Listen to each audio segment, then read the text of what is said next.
Assalamualaikum warahmatullahi wabarakatuh. Kami dari kelompok 7.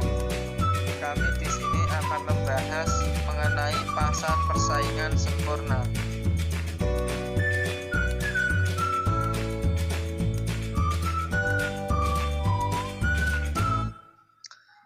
Perkenalkan, nama saya Ahmad Abdul Soleh Al-Qais dengan NIM 63024020036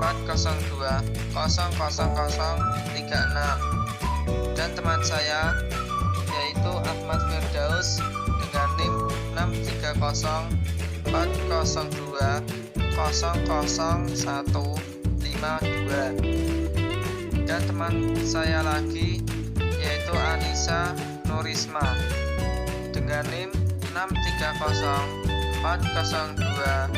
A.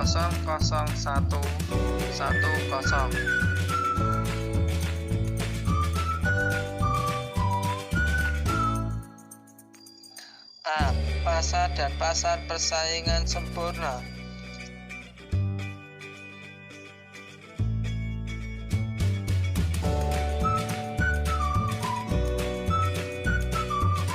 Pengertian pasar. Pasar adalah tempat atau mekanisme bertemunya kepentingan konsumen di satu sisi dengan kepentingan produsen di sisi lain. Oleh karena itu, pasar ini mempunyai banyak fungsi bagi pelaku ekonomi baik konsumen, produsen, maupun pemerintah. Misalnya, pasar berfungsi sebagai sumber informasi bagi konsumen, produsen, bahkan juga pemerintahan. Dengan demikian, pasar mempunyai peranan yang sangat strategis bagi pelaku bisnis dalam kurung produsen dan masyarakat secara keseluruhan. Tanpa ada akses pasar, maka tidak mungkin suatu bisnis dapat bertahan hidup. Pasar adalah tempat para produsen bersaing merebut konsumen dalam rangka mencapai tujuan usahanya. Di samping itu, pasar mempunyai berbagai bentuk struktur yang mempunyai hukumannya sendiri-sendiri, sehingga berpengaruh dan menentukan tinggi rendahnya harga yang akan terjadi.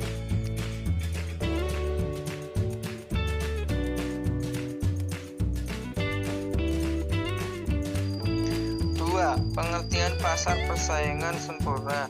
Pasar persaingan sempurna adalah model pasar yang paling klasik dan paling sering digunakan dalam analisis ilmu ekonomi. Model ini telah dianggap sebagai teori dan secara luas digunakan untuk meramalkan keadaan ekonomi. Model ini telah mulai dibahas sejak era Adam Smith dalam bukunya Wealth of Nations. Edward dalam bukunya Mathematical Physics 1881 merupakan orang pertama yang mencoba menentukan definisi persaingan sempurna secara sistematis dan jelas. Kemudian konsep persaingan sempurna ini mendapatkan definisi yang lengkap dalam buku Risik, Uncertainty and Profit, tulisan Frank Knecht 1921. Kadangkala struktur pasar ini dibedakan antara istilah persaingan murni dengan sempurna. Murni adalah kurang sempurna ketimbang sempurna. Edward H. Chamberlain 1933 mendefinisikan persaingan murni sebagai persaingan yang bersih dari elemen-elemen monopolis. Syarat yang diperlukan untuk definisi hanyalah jumlah penjual yang banyak dan komoditas yang homogen. Standar riset George Stigler 1957 mengemukakan definisi alternatif dalam menambahkan syarat, yaitu asumsi informasi yang sempurna. Namun demikian, orang bisa saja memperdebatkan bahwa informasi yang sempurna tentang harga lebih mudah diperoleh dalam pasar monopoli ketimbang pasar yang terdiri dari banyak penjual.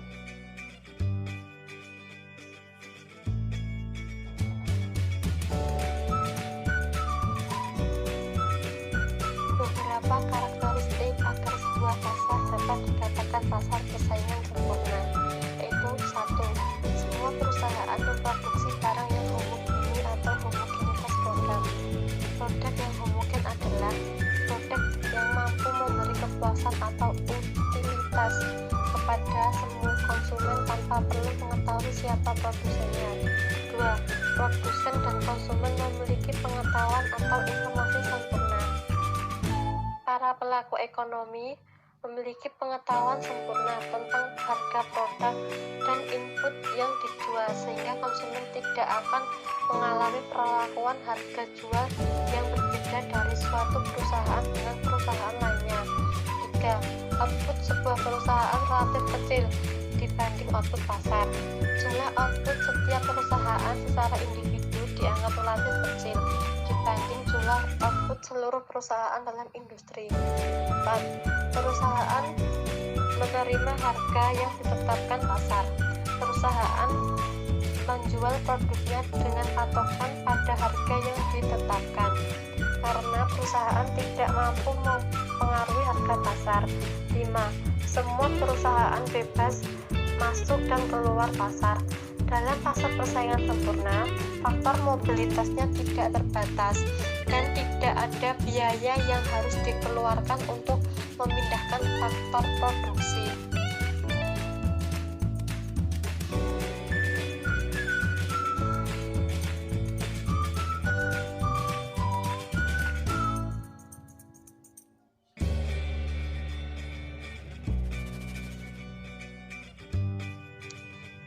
B. Ciri-ciri pasar persaingan sempurna. 1. Perusahaan adalah pengambil harga. 2. Setiap perusahaan mudah keluar atau masuk. 3. Menghasilkan barang serupa. 4. Terdapat banyak perusahaan di pasar. 5. Pembeli mempunyai pengetahuan yang sempurna mengenai pasar.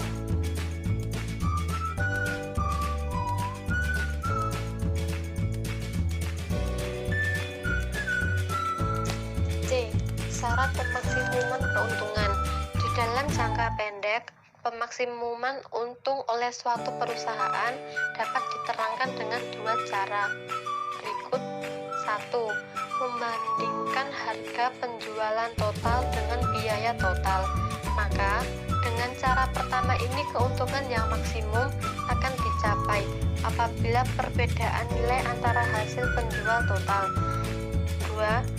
Menunjukkan keadaan di mana hasil penjualan marginal sama dengan biaya marginal.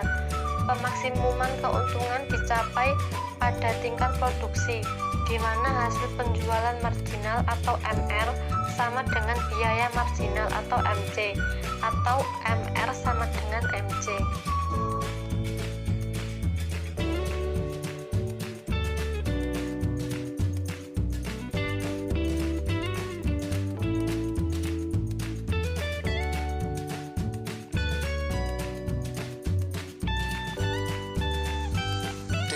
Menentukan keuntungan maksimum.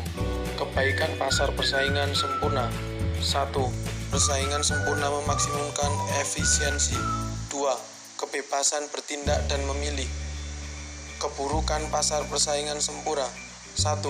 Persaingan sempurna tidak mendorong inovasi. 2. Persaingan sempurna ada kalanya menimbulkan sosial. 3. Membatasi pilihan konsumen. 4. Biaya dalam pasar persaingan sempurna mungkin lebih tinggi. 5. Distribusi pendapatan tidak selalu rata.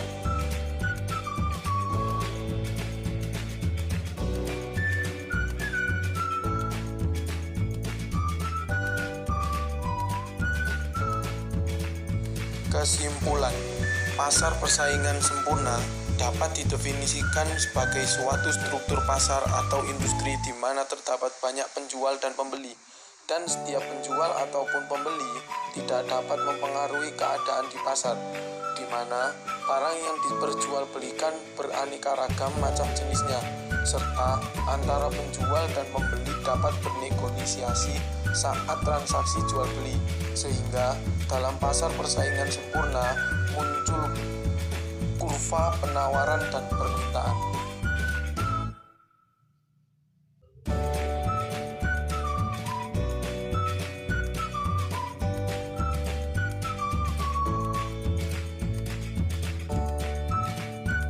Terima kasih.